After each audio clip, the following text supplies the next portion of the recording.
Bien-aimés dans le Seigneur, bonjour et bienvenue à ce moment particulier, à ce moment spécial dont nous sommes toujours dans notre grand programme sur la fécondité. Rappelez-vous, nous sommes à la dernière partie où nous abordons les différents domaines de fécondité. Et nous avons dit hier que le premier domaine qui doit porter tous les domaines de notre fécondité, c'est la spiritualité d'abord. Tant que nous n'avons pas une véritable spiritualité établie, toutes les autres prospérités dans tous les autres domaines ne resteront que sur cette terre. Amen.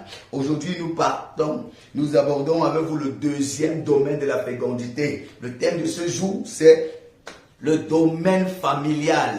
Je reprends le domaine familial. Mais bien aimés dans le Seigneur, dans le livre, notre texte de base, qui sera le même texte pour tous les différents domaines de la fécondité, c'est 3 Jean 1, verset 1. 3 Jean 1, verset 1, qui dit, bien-aimé, je souhaite que tu prospères à tous égards, comme prospère l'état de ton âme. Je reprends, la Bible déclare dans le livre de 3 Jean 1, verset 1, je souhaite que tu prospères à tous égards, pas à un seul domaine. La volonté de Dieu n'est pas que nous prospérons seulement dans un domaine, que nous soyons seulement spirituels, que nous soyons seulement des prieurs, des personnes qui récitent les versets bibliques, que nous soyons seulement des personnes qui savent prêcher, enseigner, mais Dieu veut également que notre famille soit stable. Dieu veut que chaque domaine de notre vie soit stable. Dieu n'a pas besoin simplement des chrétiens épanouis sur le plan de la foi, qui savent enseigner, qui savent prêcher, mais qui ne peuvent pas être stables dans la relation fraternelle, dans les relations de famille avec leurs proches et leurs semblables. C'est pourquoi aujourd'hui, nous abordons avec vous la fécondité dans le domaine familial. Lisons encore, bien-aimés dans le Seigneur, Josué 24, verset 15. Josué 24, verset 15b va nous dire, c'est Josué qui le déclare, moi et ma maison, nous servirons l'Éternel. Moi et ma maison, nous servirons l'Éternel. Dans la pensée de Josué, il n'a jamais voulu servir Dieu seul. Il savait que son épanouissement et son succès sera véritablement l'épanouissement de la famille. Il savait que s'il réussissait seul à servir Dieu, que s'il avait trouvé que Dieu était bon et qu'il était le seul à le suivre, sans que ses enfants ne le suivent, il devait véritablement perdre. Il ne devrait pas être épanoui. C'est pourquoi il dit, moi et ma maison, je m'engage à ce que moi et ma maison, nous servons l'Éternel. Chers frères et sœurs, chers parents, ce soir, nous devons également prendre comme l'engagement, comme Josué, à ne pas réussir seul, à ne pas être épanoui seul, mais à engager nos familles, à nous battre pour que nos familles soient également enrôlés par le Seigneur. Si nous avons vraiment découvert que Christ est bon, si nous avons découvert que la marche chrétienne est épanouissante, si nous avons découvert que le Seigneur Jésus est ce que nous avons de plus précieux, nous devons partager cela avec les membres de nos familles. Nous devons avoir une famille harmonieuse et véritable. Amen. Comprenons ce que c'est qu'une famille. Qu'est-ce qu'une famille? Lorsque nous parlons d'une famille, mes bien-aimés dans le Seigneur, nous faisons allusion à un groupe de personnes liées par les relations parentées. Un groupe de personnes liées par des relations parentées, de mariage, d'adoption ou d'affection, qui se protègent, ou d'affection, qui partagent une vie commune, incluant les droits et les devoirs. La famille, groupe de personnes parentées par le lien de mariage, d'adoption ou d'affection, qui partagent une vie commune, incluant les devoirs et les droits. Ça veut dire, la famille, donc, c'est un groupement qui, d'une certaine façon, sont liés. C'est un groupe de personnes liées par le lien de parenté, par le lien d'affection ou d'adoption, et qui partagent une vie commune. Mais qui, dans cette vie commune qu'ils partagent, ont des droits et des devoirs. Donc, dans une famille, il n'y a pas que des droits. mais il y a aussi des devoirs. Dans une famille, il n'y a pas que des droits, mais il y a aussi des devoirs. Les gens ne vous doivent pas seulement, vous aussi vous devez certaines choses aux gens. Vous n'avez pas que des droits dans une famille, mais vous avez aussi des responsabilités. Chaque membre d'une famille n'a pas que des droits, mais possède aussi des responsabilités. En tant que membre de famille, vous devez arrêter de toujours penser qu'on doit faire pour vous, on doit faire pour vous.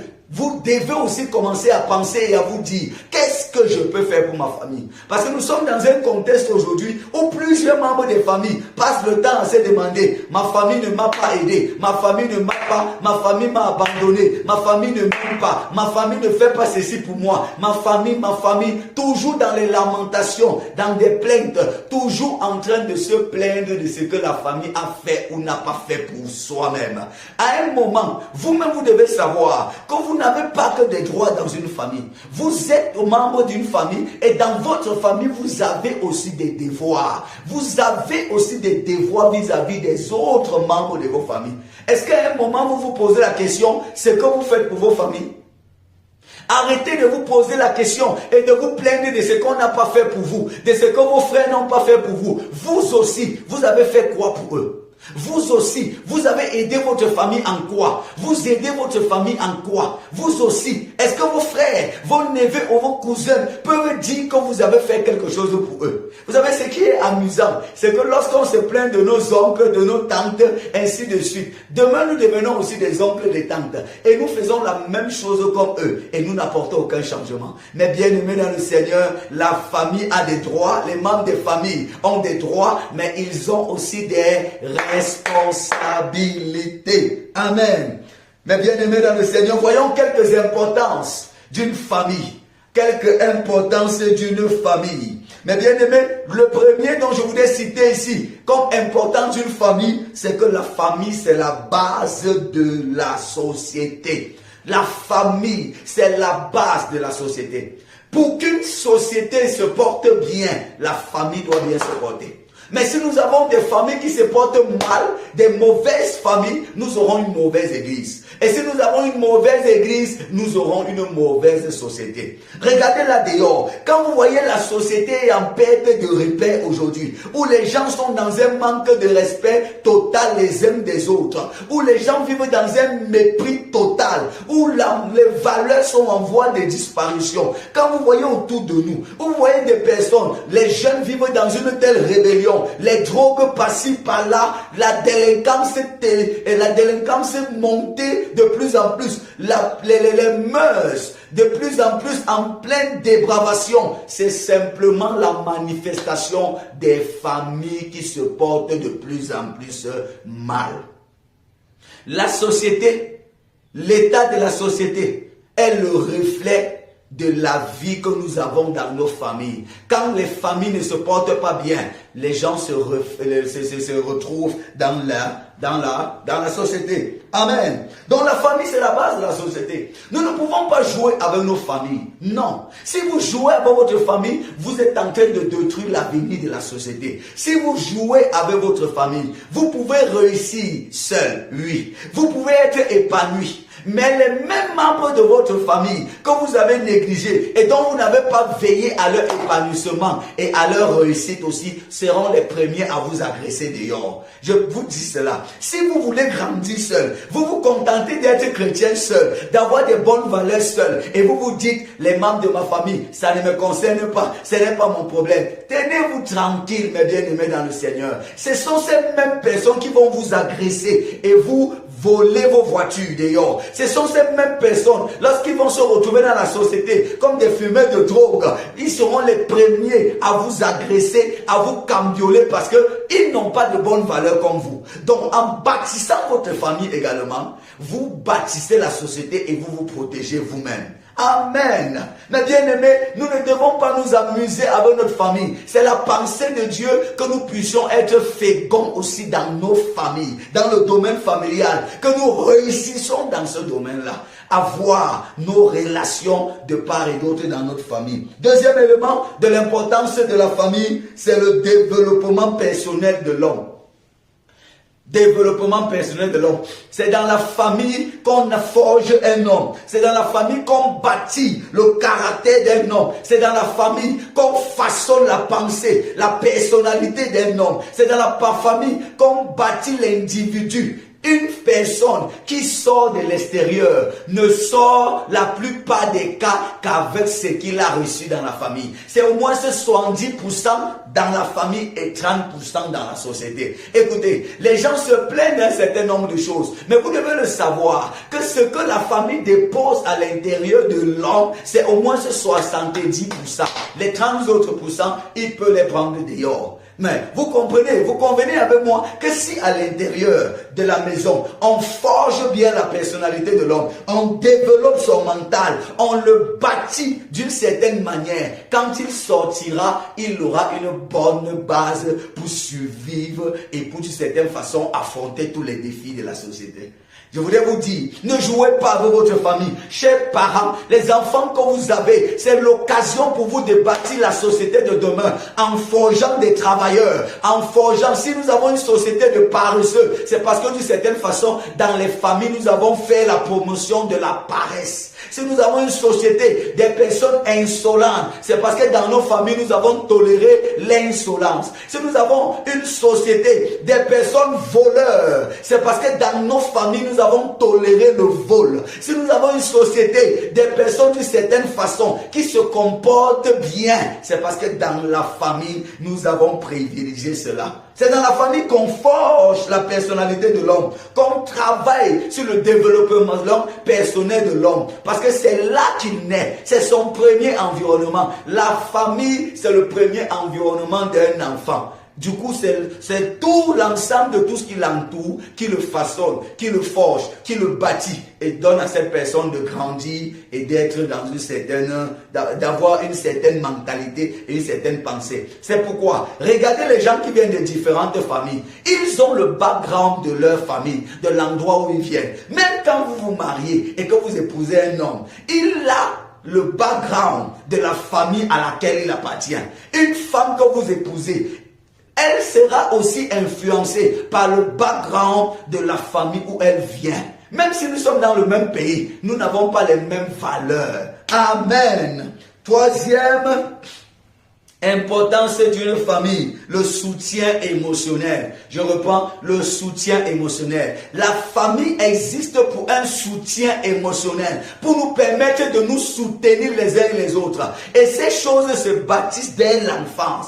Dès l'enfance, nous soutenir émotionnellement, que les uns et les autres sentent d'abord qu'ils sont attachés émotionnellement. C'est pourquoi nous avons dit dans la définition que la famille c'est aussi un groupe de personnes liées par une relation d'affection.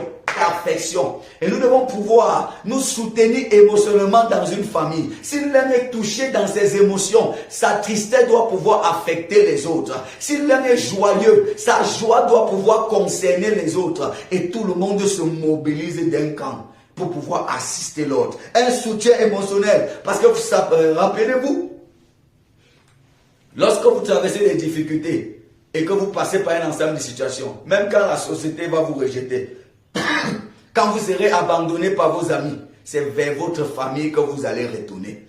C'est vers votre famille. Et si dans votre famille, on n'a pas créé une telle atmosphère de soutien émotionnel, c'est pourquoi vous voyez les gens craquer.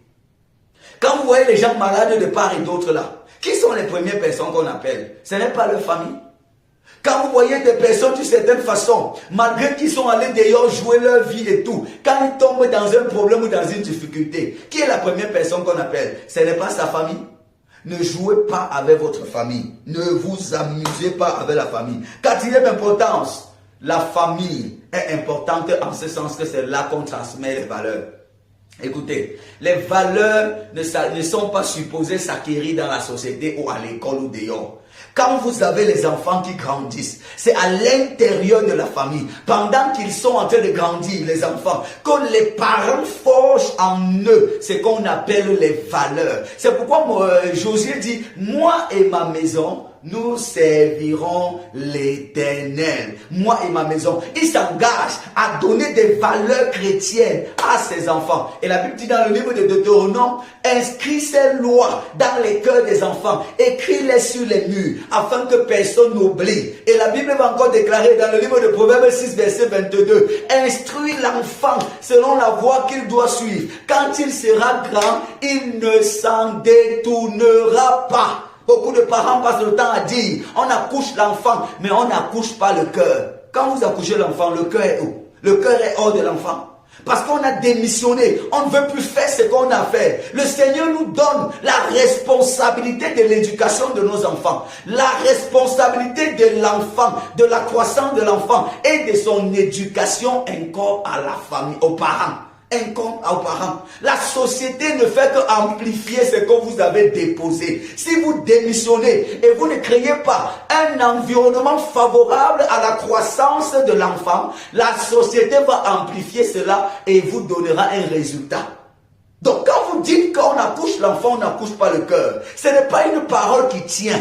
Nous devons, chers parents, reprendre notre place et reprendre la position et notre responsabilité d'éducateur. Les ménagères ne sont pas des éducateurs premiers de vos enfants. La télé, les enseignants, les répétiteurs ne sont pas des éducateurs premiers de vos enfants. Vous êtes des éducateurs de vos enfants. Et si vous les laissez, aucune ménagère, aucun répétiteur, aucun enseignant ne peut vraiment transmettre les valeurs comme vous deviez le faire en tant que parent. C'est vrai que d'autres ont acquis des bonnes valeurs venant d'ailleurs, mais ça, ce sont des exceptions. Au commencement, il n'en était pas ainsi. Dieu confie la responsabilité des valeurs, de l'éducation et de la croissance des enfants aux parents et non aux enseignants, aux parents et non aux pasteurs, aux parents et non aux ménagères ou aux répétiteurs de la maison. Donc, c'est dans la famille que vous déposez des valeurs. Donc, votre famille portera les valeurs que vous les avez inculquées. Chers parents, est-ce que vous savez même où votre famille part? Est-ce que vous savez même où vous avez envie d'amener votre famille? Chers parents, quelles sont les valeurs que vous vous êtes données de transmettre à vos enfants? Chers parents, qu'est-ce que vous attendez de votre famille? Où est-ce que vous conduisez votre famille? Qu'est-ce que vous faites pour que ces valeurs soient données, soient incluses aux enfants? C'est les différentes questions qu'on devrait se poser en tant que parents. Amen. La famille également a importance en ce sens qu'elle prépare l'homme à la vie. Elle prépare l'homme à la vie. C'est dans la famille qu'on montre, on apprend à un homme à être un bon mari. C'est dans la famille qu'on est supposé apprendre à un homme comment on se comporte avec une femme, comment on gère un foyer. Parce que le père est supposé être le maître de l'enfant. Les enfants sont supposés être les disciples des parents parce qu'ils les inculquent des valeurs. Ils les montrent comment on se comporte quand on travaille, comment on doit se comporter en société. Parce que vous êtes le modèle de vos enfants. Chers parents, vous êtes supposés être les premiers modèles de vos enfants. C'est à vous de leur montrer comment on se comporte à l'école, comment on se comporte au travail, parce que votre expérience est supposée les aider à améliorer leur vie. C'est comme ça que la mère va commencer à montrer à sa fille comment on se comporte dans le foyer pour avoir un bon mariage, comment on fait avec les enfants, quels sont les médicaments qu'on donne quand un enfant a ci ou a ça, quelles sont les choses qu'on fait. Beaucoup de filles vont en mariage sans même rien comprendre du mariage alors qu'elles ont les parents. Pourquoi beaucoup de filles se retrouvent sur Facebook à écouter les coachs, les différents coachs qui racontent souvent pour la plupart des bêtises qui n'ont rien à voir avec la réalité de la vie, parce que les parents ont parfois démissionné et n'ont pas montré. Vous croyez que si, en tant que parent, vous devenez le vrai mentor, le vrai coach de vos enfants, ils seront en train de fouiller les coachs sur Facebook de part et d'autre? Nous devons reprendre notre responsabilité en tant que parents. C'est à la maison qu'un parent, une maman montre à sa fille comment est-ce qu'on fait ci, comment est-ce qu'on fait ça. Combien de femmes ne savent même pas la première fois où leur fille a commencé à saigner? Combien de femmes ne sont même pas au courant de la première fois où leur fille a commencé à avoir ses règles? Parce qu'on est loin. On est loin. Oh mes bien-aimés, nous devons sortir de là. sorti de là. Si un enfant n'est pas préparé à la vie, c'est la responsabilité des parents. Les enfants ne sont pas supposés avoir beaucoup d'échecs dans le monde afin de comprendre la société, parce que leurs parents doivent leur préparer à ça et leur dire ce qu'il y a dehors. Combien donc de parents dialoguent avec les enfants? Combien de parents ont vraiment une relation amicale avec les enfants pour pouvoir dialoguer? Dans la plupart des maisons, c'est comme un camp des militaires. Dès que le père arrive, tous les enfants fuient, y compris même la femme. Dans la plupart des maisons, les parents sont seulement les pourvoyeurs et les fonds nationaux. Ça veut dire, ils sont là seulement comme des financeurs. Leur rôle, c'est de payer la pension, envoyer les enfants à l'école, payer, rationner. Ils n'ont aucune relation avec les enfants. Ça n'est pas comme ça que ça devrait être. Mais bien aimé dans le Seigneur, aucun enfant ne devrait quitter du chez vous sans être préparé à la vie. Sans être préparé à la vie. Sinon, il devrait apprendre de ses propres conséquences dans la société et à quoi vous l'aurez servi en tant que parent. Si vos enfants découvrent la vie dehors, si vos enfants entrent dans la vie et apprennent de leurs conséquences parce qu'ils commettent beaucoup d'erreurs, à quoi est-ce que vous les aurez servis? Votre rôle, c'est de les préparer à affronter les défis de la vie. Parce que vous aurez mis en eux tout ce dont ils auront besoin pour affronter cela. Amen. Les clés pour une famille féconde. Comment réussir à avoir une famille féconde? Comment réussir à véritablement avoir une famille bénie, épanouie? La première clé, mes bien-aimés dans le Seigneur, c'est la communication ouverte et honnête. Communication ouverte et honnête. Vous ne pouvez pas avoir une famille harmonieuse quand vous n'avez pas une communication honnête. S'il y a manque de communication dans votre famille, ça détruira votre famille. Beaucoup de couples aujourd'hui sont détruits parce qu'ils ne communiquent pas. Ils ne parlent pas. Vous voyez beaucoup de couples mariés qui sont simplement tous les jours en train de communiquer avec le dehors, avec l'extérieur, mais ne communiquent pas avec leurs femmes. Comment tu peux être un homme? Tu communiques avec tout le monde dehors. Tu ris avec tout le monde dehors, sauf ta femme et tes enfants. Comment tu peux rire avec les enfants des autres dehors? Est-ce que vous savez qu'il y a de nombreux parents qui rient avec les enfants des autres dehors, qui apprécient les enfants des autres dehors, qui apprécient les femmes des autres dehors, mais ne peuvent pas être capables de parler avec autant de douceur et de gentillesse avec leurs propres femmes, mais ne peuvent pas apprécier leurs propres enfants? Pourquoi nous faisons ça? Pourquoi nous avons l'impression que c'est toujours les enfants des autres qui sont meilleurs et que pour nous est toujours mauvais? Pourquoi nous avons toujours l'impression que c'est toujours les femmes ou les maris des autres qui sont bien et pas les nôtres? Mais bien aimés dans le Seigneur, établissons une communication. Vous devez apprendre à communiquer avec votre épouse. Et cela s'apprend avant, pas dedans. Avant, pas dedans. Rassurez-vous que la communication devient un véritable fondement de votre mariage. Parce que même s'il y a n'importe quel problème, s'il y a une bonne communication, on finira par résoudre. Communiquez avec vos parents. Beaucoup de frères et sœurs n'arrivent pas à communiquer aujourd'hui, ne viennent que dans les deuils, ne se voient que dans les deuils, dans les mariages, dans les doutes, simplement parce que ils n'ont pas grandi dans une atmosphère de communication. Chers parents, apprenez aux enfants à communiquer, créez l'atmosphère de la communication dans la famille pour que l'un sache que l'autre c'est sa sœur, l'autre c'est son frère, qu'ils doivent se parler, ils doivent communiquer. Et si les enfants grandissent avec une telle valeur, même devenus vieux, ils continueront à s'appeler. Ils continueront à s'appeler. Amen. Et quand nous parlons de communication, nous parlons d'une communication honnête. Il ne faut pas mentir. Le mensonge détruit les familles. Le mensonge détruit les relations. Amen. Deuxième élément comme clé pour une famille féconde, c'est le respect mutuel. Dans une famille, le respect doit être mutuel. Passant par le couple, le respect doit être mutuel. Oui, ta femme doit te respecter, tu dois respecter ta femme. Oui, les frères et sœurs doivent se respecter. Le grand frère doit respecter l'aîné, mais l'aîné doit respecter les cadets aussi.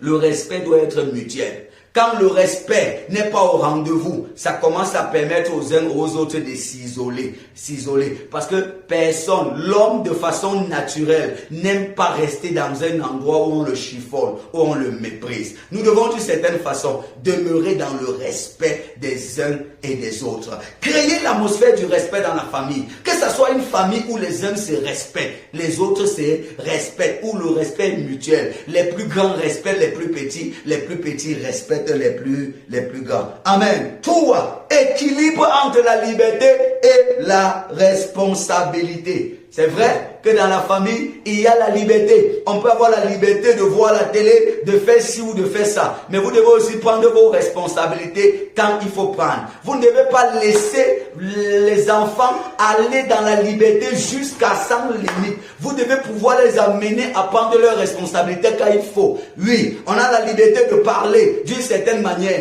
mais il doit avoir les limites. Vous devez créer un équilibre entre la liberté et la responsabilité. Si la famille n'est que liberté, ça tombera au libertinage. Mais si la famille n'est que responsabilité, devoir, ça tombera à un camp militaire. Il faut créer une sorte de symbiose entre ces deux éléments. Autre point, les valeurs partagées et cohérentes. Pour l'épanouissement d'une famille, il faut qu'il y ait des valeurs partagées. C'est pourquoi, si vous vous mettez en couple avec quelqu'un avec qui vous ne partagez pas les mêmes valeurs, vous aurez beaucoup de difficultés à créer une famille épanouie. Parce que si vous deux déjà, vous n'avez pas les valeurs que vous partagez ensemble, qu'est-ce que vous transférez aux enfants? Il y aura toujours des discordes bizarres et compliquées. C'est pourquoi les frères et sœurs qui n'ont pas les mêmes valeurs, à qui on n'a pas inculqué les mêmes valeurs, où chacun allait prendre pour lui à gauche et à droite, peut constituer véritablement un grand obstacle à une vie familiale épanouie. Amen. Autre point, les temps de qualité passés ensemble. La famille épanouie n'est pas le fruit du hasard. Une famille qui se porte bien, une famille, une fécondité dans le domaine familial ne viendra pas au hasard. Ça se cultive. Et l'un des éléments avec lequel vous devez cultiver votre famille épanouie, c'est avec le temps de qualité passé ensemble. Ne négligez pas ces aspects. Ayez des moments où avec vos enfants, vous êtes simplement entre la famille. Vous passez le temps ensemble pour montrer à vos enfants et à chacun d'eux que la famille est sacrée. Beaucoup de gens tiennent les discours, la famille est sacrée, la famille est sacrée. Mais si vous ne vous limitez qu'au discours, sans poser des actions palpables pour montrer aux membres de la famille que la famille est vraiment sacrée, personne ne va croire à cette valeur. Vous devez avoir des temps de qualité. Vous devez avoir un moment consacré seulement à la famille. Apprenez à sortir avec toute la famille. Allez au restaurant, allez marcher, allez vous balader. Prenez le temps ensemble, communiez ensemble, restez ensemble, riez ensemble. Créez l'amour. En le faisant, vous créez l'amour. Vous créez une ambiance favorable. Vous créez vraiment une considération, des liens d'affection et d'attachement. Ne faites pas en sorte, chers parents, que les enfants se supportent mais ne s'apprécient pas. Chers parents, vous devez construire l'amour, l'affection dans le cœur de vos enfants. L'affection et l'amour ne viennent pas seuls pour les frères et sœurs. Les parents doivent construire cela dès le bas âge. Et pendant que les enfants grandissent, ils doivent entretenir cela. Vous verrez aujourd'hui beaucoup de frères et sœurs qui ne se voient que quand il y a des occasions, simplement à cause de quoi? Parce qu'ils n'ont pas grandi avec des liens d'attachement. Comment expliquer que nous nous retrouvons à nous sentir à l'aise avec les gens du dehors, mais pas avec les gens de nos familles? Parce que nous avons construit une relation et un lien d'amour et d'affection dehors, mais pas à la maison. Mais pas à la maison. Mais bien aimés dans le Seigneur, réveillez-vous et commencez à bâtir quelque chose de fort. Même si vous voyagez d'un continent à un autre, vous resterez aussi proche parce que ça a été bâti. Amen. Autre point, c'est le support et les encouragements mutuels. Pour bâtir une famille, il doit y avoir support et encouragement. Les uns et les autres doivent s'aider mutuellement. On doit pouvoir d'une certaine façon se rendre compte que quand quelqu'un est touché, c'est tout le monde qui est touché. Vous devez vous encourager les uns et les autres. Si vous apprenez que tel est dans telle réalisation ou dans telle situation, qu'ils sentent vos encouragements. Soyez les premières personnes à encourager les membres de vos familles. Parce que de telles actions attisent l'amour. Ça enflamme davantage le feu de l'amour à l'intérieur de vous. Ne laissez pas que les gens du dehors les encouragent. Parce qu'on ne mange le pain toujours qu'avec ceux qui ont porté la farine. Amen. Autre point, la gestion saine des conflits. Dans la gestion d'une famille, vous devez bien gérer les conflits. Si vous gérez mal les conflits, vous créerez les frustrations au milieu des frères et sœurs. Vous créerez les frustrations. Est-ce que vous savez qu'il y a des enfants, même devenus vieux, mariés aujourd'hui, ne se supportent pas et ne sont jamais pardonnés à cause des situations, des injustices qu'il y a eu depuis leur enfance? Chers parents, faites attention. Même si vous aimez un enfant plus que l'autre, ne le montrez jamais officiellement. Ne le montrez jamais ouvertement. Que le cas de Joseph vous apprenne des leçons. C'est à cause de ce que son père montrait officiellement combien il aimait son fils que ses frères ont porté de la haine vis-à-vis de lui. Il faut apprendre à bien régler les conflits. Ne traitez pas les enfants avec injustice en privilégiant d'autres. Réglez les conflits de façon saine et équitable. Amen. Autre point que je voudrais dire et insister dessus, c'est la grâce de Dieu. On peut tout faire, un ensemble de choses. Mais nous devons toujours prier et compter sur la grâce de Dieu pour l'épanouissement de nos familles. Oui, parce qu'au-delà de tout ce que nous faisons, si la grâce de Dieu ne nous aide pas, si l'Éternel nous bâtit, c'est lui qui bâtit en vain. Amen. Quels sont les différents angles de la famille? Quand nous parlons de tout l'épanouissement dans le domaine familial, en réalité nous parlons de quoi? Quand nous parlons de tous ces éléments, nous faisons allusion, premièrement, à la relation conjugale. Mais bien aimés dans le Seigneur, quand nous parlons de votre famille qui devrait être épanouie, de travailler à l'épanouissement de votre famille, nous faisons allusion à la relation conjugale. Vous pouvez être un grand serviteur de Dieu. Vous pouvez être un grand homme d'affaires qui réussit dans les affaires, un grand médecin. Vous pouvez être un grand homme politique. Mais si votre relation conjugale n'est pas stable, n'est pas en train de donner, croyez-moi, vous ne serez jamais épanoui. Ne vous trompez pas, vous ne pouvez pas être épanoui avec une relation conjugale qui ne marche pas. Écoutez, la Bible dit que celui qui n'a pas soin des siens est pire qu'un païen et il a régné la foi. Ça voudrait dire que dans le plan de Dieu, la relation avec Dieu vient en premier. Et la famille vient en deuxième. Le ministère, le travail vient en troisième position. Certaines personnes ont érigé leur ministère et leur travail en seconde position. Et parfois même en première, même avant la relation avec Dieu. Écoutez-moi bien, c'est dans votre famille que vous montrez que vous êtes capable de prendre soin d'un ministère ou de prendre soin d'un travail. Comment pouvez-vous prendre soin de tout un bureau, de toute une entreprise, si vous ne pouvez pas prendre soin de votre entreprise familiale, de votre famille, c'est-à-dire votre femme et vos enfants, à qui vous êtes liés pour la vie? Comment pouvez-vous prendre soin des choses de Dieu si vous ne pouvez pas prendre soin de votre propre famille? À qui est-ce que vous allez laisser l'héritage? À qui?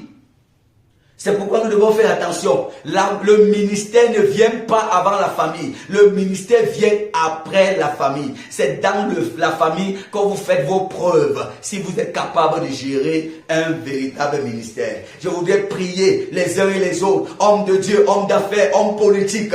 C'est bien de se battre pour réussir dans le ministère. C'est bien de travailler à réussir dans les affaires, à réussir dans la politique. Mais vous ne devez pas négliger votre famille. Vous devez travailler doublement pour que votre famille, votre couple se porte bien. Est-ce que vous savez que votre couple est capable de détruire votre mariage, votre ministère?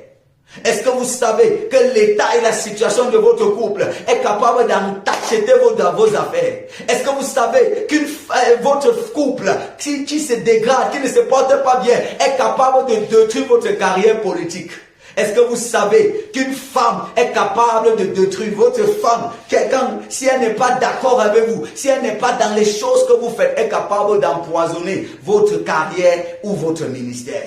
Nous devons travailler à ce que nous ayons également un couple épanoui. Deuxième angle sur le domaine familial, c'est la relation parentale, c'est-à-dire la façon dont nous éduquons nos enfants. Donc nous devons non seulement réussir sur le couple, dans le plan marital, mais réussir aussi avec nos enfants. Bien-aimés dans le Seigneur. Et cette réussite ne sera pas le fruit du hasard.